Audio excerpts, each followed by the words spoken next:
Hi, today I want to do a book review on something that I really care a lot about. Of course, Star Trek The Next Generation, which of course I'm a big fan of, and leadership. So this is leadership lessons from Star Trek The Next Generation. Make it so. There's Captain Jean-Luc Picard on the cover, and it's by Wes Roberts, PhD, and Bill Ross. So let's dive into the lecture here.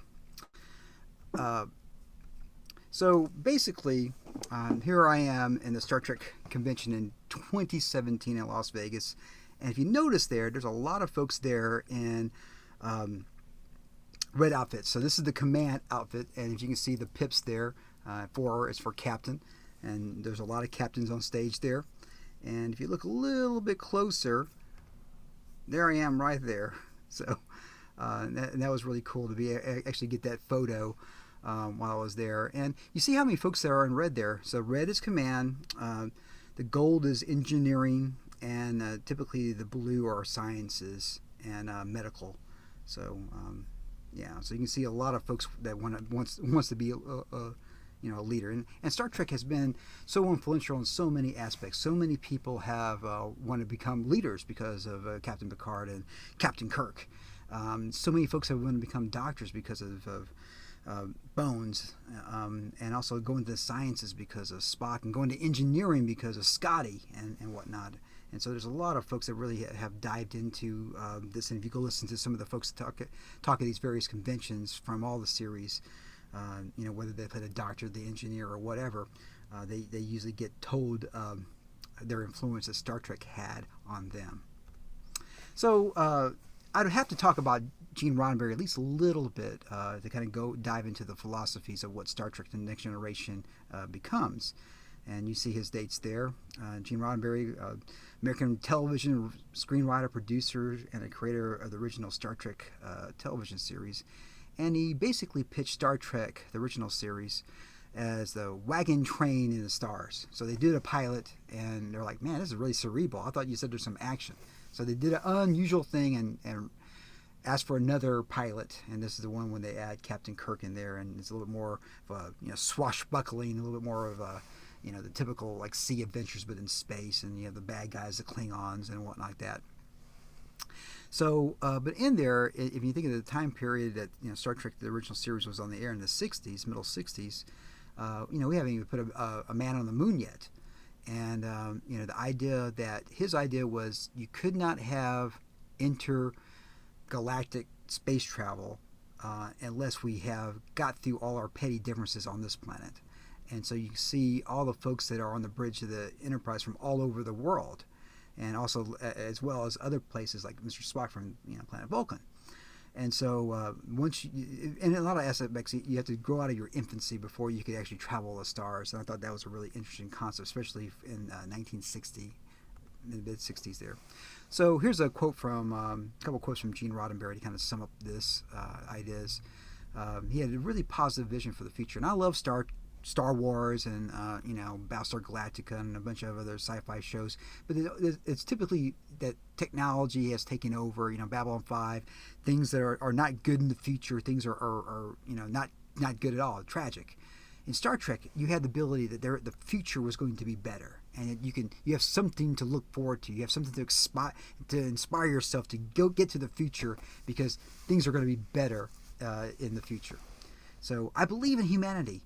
We are an incredible species. We're just a child creature. We're still being nasty to each other. And all the children go through these phases. We're growing up. We're moving into adolescence now. When we grow up, man, we're going to be something.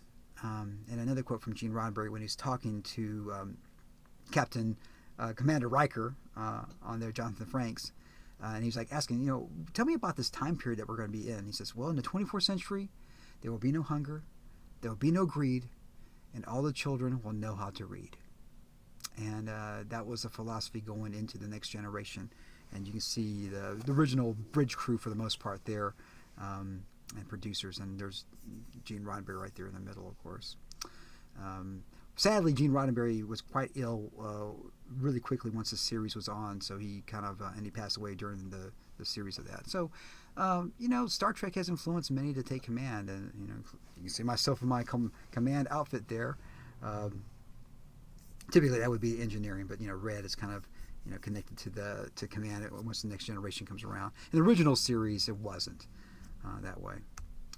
So this book comes out in 1995 when Star Trek is Star Trek Next Generation is still very popular. I'm sure they were trying to capitalize a little bit more on the Next Generation and kind of connect things together like leadership and whatnot. So I can't think of any other series other than Star Trek. Maybe Star Wars in some ways, but I don't see too many leadership lessons in Star Wars in comparison, because it's a different thing. Star Trek, at least the original series and the Next Generation, it was very cerebral. You question things, you talk things out. Star Wars, you get the lightsabers and you're fighting for the the good and whatever, those type of things. So Wes Roberts has written many leadership books, and the latest one he did in 2017 was The Best Advice Ever for Leaders. And so how this book is put together is that basically the character Jean-Luc Picard is writing about these big adventures that he did, and he's writing to the cadets, basically a manual for the cadets to learn from his leadership skills. And he would talk about the episode, the adventure, and then break down what leadership activities you can sum up from this, and then he'd give some advice for leadership lessons to learn from that. So I thought that was kind of interesting that even though it's written in the voice of Jean-Luc Picard, and if you're a big Star Trek Next Generation fan, it's kind of a fun read. I've had this book for a while, and I've only recently read it, so like in the last month. So I thought it'd be really kind of fun to put this little presentation together and talk about it. So let's talk a little bit about the organization of the USS Enterprise.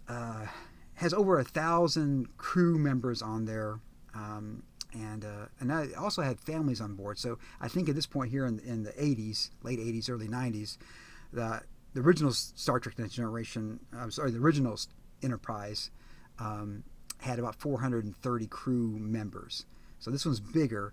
And I'm not quite clear if that's officers and crew, and they have families also on board, so you could have maybe even 2,000 people, or even maybe even 2,500 people on there. But I think the idea is that this is like a mobile military base in today's, or post. If you're in the Air Force, if you're in the Army, whatever it is, a post based, and you're going to now. My mind says like if you're going to battle. You probably don't want to have your families there, but I guess there are some bases that, at least at some point in history, that they had ability where they had to defend their base from some type of bad guys and whatnot like that. So the families were on board, and of course this was unusual for any Starfleet vessel. And after this, that goes away. The next Enterprise, you're not carrying families after the Dominion War and the Borg and whatnot. So the organization of the USS Enterprise. The skills needed for command. Every starship, of course, is going to be different. You kind of become like a family at some point in there, and just like our organizations today are different. Even if you have leadership skills in higher education, every university, if you're in public school, it's going to be different. And every elementary school, even in a district, could be potentially different depending on the leadership of the principal and superintendents and whatnot like that. So the same thing on here as well. Captain Picard had a very level-headed ability for making decisions, and really raised his voice. And this is a fantastic, captain and whatnot. So you can see the main bridge crews there. This is from it would be from the second, or actually the third series when they got the newer outfits. So in Starfleet, you're part of this group that works together for the common good, and a lot of organizations, of course, do that in higher education or in business as well. And the crew that works well together can accomplish and overcome amazing things together. And in a lot of ways, they're more powerful together than they are the sum of their parts, and that's one of the paradigms that we have throughout. So one of the stories they have in this book, one of the adventures, is actually one of my favorite episodes. It's called Lower Decks. It's from season 7, episode 15. If you're a big Star Trek Next Generation fan, you probably remember that one. And I can't believe it actually came out in February the 7th, 1994. So I was still in college at that point. I guess I was still a cadet if we're talking Starfleet. So the competence of this chapter, it talks about the force multiplier. And the episode's called Lower Decks. 4 junior officers that are up for promotion while a secret mission is taking taken place that results in the death of one of these junior officers. So you have senior officers, what they call bridge officers, command officers, like a captain, commander, lieutenant commander, even a full lieutenant potentially. So these are, ensigns, which is one of the lower ranks in the military. If you think of naval ranks, they're basically correspond to the naval ranks. And this is one of the quotes from Captain Picard in the book. I have every confidence that the greatest asset the Federation has is neither its starships, weapons, science labs, communication systems, nor its star bases, but the competence of men and women who serve in Starfleet Command. And this is Captain Picard, and that's one of his observations about this particular adventure that he's talking about for the cadets he's writing to. So you can see there's one of the cadets trying to command favor from their commanding officer, and they're playing poker there with some other officers there, trying to help further their career. That's of course common in business and whatnot. And this is here's Ensign Sito, and she had broken some rules with a cadet, and one of the favorites, Wesley Crusher, was going to the academy, and it was a very popular episode where basically, they're covering up this. Was it the star? I can't remember what it was, a star factor thing with these shuttles that kind of have this big effect happen, and one of their cadets dies in that accident. So there she is there, and she's next to Wesley Crusher there. So she's on there getting dressed down from the Captain Picard because he needs her for a secret mission. She's a Bajoran, you can kind of tell by the nose, and they need a Bajoran to go on this secret mission to help get a Cardassian back across lines. So she's in security right now, and Lieutenant Commander Worf is instructing her in martial arts and whatnot. Then says, "Hey, I need to talk to you. You're ready to take the Jita, ancient Klingon ritual." And she says, "I'm not ready." He says, "No, this has to be unannounced." So he goes there, has her put on the blindfold, and just beats her up. And then she finally stops and says, "Hey, this test is not fair." And then he says, "Okay, you pass." It took courage to say that this test wasn't fair, and basically informs her that she needs to stand up for herself. And this gets her to go back to talk to Captain Picard. And then he says, "I'm glad you came back. Took a lot of guts to come there to do this. I respect that. And I also asked you to be on this ship." And he dressed her down. He says, "I don't even know how you got on the Enterprise, but he said, I wanted you to get on this ship so you'd have a fair shake in Starfleet." So when she goes there and tells Captain Picard to judge her for her present record, and he's impressed, of course, and then she's picked for this dangerous mission, and there she's on the shuttlecraft, and they just stress her face like she got abused from the Cardassian. And sadly, the captain has to go on and say that she doesn't come back from the mission, and probably the position that she would have got goes to Ensign Sam Lavelle, and he gets the promotion instead. And they all grieve for her in 10 forward, and they even have Worf, who's a senior officer, come over there and grieve with them as well. So some lessons that you can learn from this force multiplier. Individual and crew competence is a great force multiplier that can make one starship more capable than another. Competence is also what distinguishes one member of a crew from another when being considered for assignment or promotion. So in a lot of ways, how you stand out in a crowd, how you stand out for your work, how you stand out as an individual will help you in your career. It doesn't matter if it's in higher education, if it's in business, if it's in your own life. If people know who you are and you just stand out, things can happen for you. So the idea that force multiplier is a I think pretty amazing thing for some lessons. So here's some other lessons that can be learned from this particular episode or adventure when he's describing it to the cadets in this book. It is impossible to master any art or science at once. Instead, to excel at anything, one must patiently wrestle with it until it gives up its secret. No one becomes competent by passive experience. If experience is to add to one's knowledge and skill, it must be reflected and reacted upon with a conscious effect to learn what lessons it may contain. A portion of an officer's power comes with the position he holds. However, the greatest measure of his power comes by knowing his work. And in the 24th century, they basically say sir and everybody's called sir there. So when it's use male pronouns, it applies to everybody, universal. One of the surest ways to instill confidence among a crew is to help them overcome their miscalculations before errors become habits. And finally, self-confidence is a positive attribute of an officer, but not sufficient enough to ensure his effectiveness. To become effective, an officer must provide his crew with instruction and experience that will enable them to succeed. So if you look to this is some advice that would work for many organizations. It doesn't matter if it's a hamburger place or a Fortune 500 business, a higher education, a university, a high school, elementary school. So a lot of these things that you can use these pieces of advice as well. So here's a couple questions I have for you. Can organizational leadership skills be learned from a science fiction show? And I would say, yeah, we learn a lot by watching TV and documentaries and things like that. So I think a show as popular as Star Trek Next Generation, and the excellent writing and the amazing acting of some of the characters on there helps out tremendously.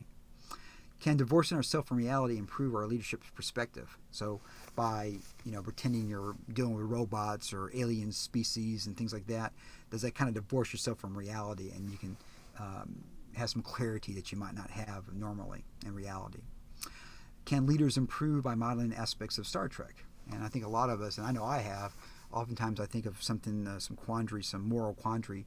What would Captain Picard do in this situation? And I think a lot of people have done the same thing. I know Captain Kirk most of the time would probably start a fight, but Captain Picard was more of a diplomat. He could talk things out and reason things out, at least from the TV series, of course.